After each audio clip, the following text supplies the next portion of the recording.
నేటి పునీతులు పునీత మత్తియాస గారు.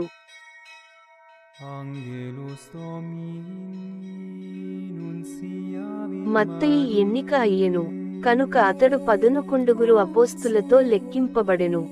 మంగళవారం, మే 14, 2024. మొదటి పఠనం అపుస్తలుల కార్యములు 1వ అధ్యాయం 15 నుండి 17 మరియు 20 నుండి 26 వచనాలు. ఆ దినములలో పేతురు సహోదరుల మధ్య లేచి నిలబడి ఇట్లనెను, అచట రమారమి 120 మంది సహోదరులు సమావేశమైరి. సోదరులారా, యేసును పట్టుకొనిన వారికి దారి చూపిన యూదాను గూర్చి పవిత్రాత్మ పూర్వము దావీదు నోట పలికిన పరిశుద్ధ గ్రంథ ప్రవచనము నెరవేరవలసియుండెను. అతడు మనలో ఒకడై యుండి ఈ పరిచర్యయందు పాలు పంచుకొనెను.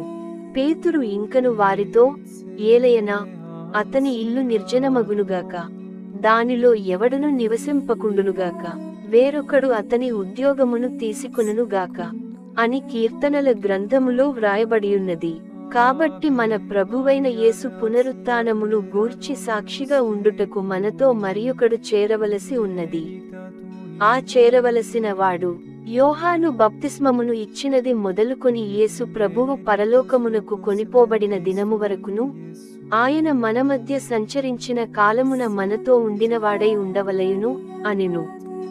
కావున వారు యూస్తు అను మారు పేరుగల బర్నబ్బా అనబడిన యోసేపు, మత్తయి అను ఇరువురిని ముందు నిలువబెట్టి ఇట్లు ప్రార్థించిరి, ఓ ప్రభువా, మీకు అందరి హృదయములు తెలియును.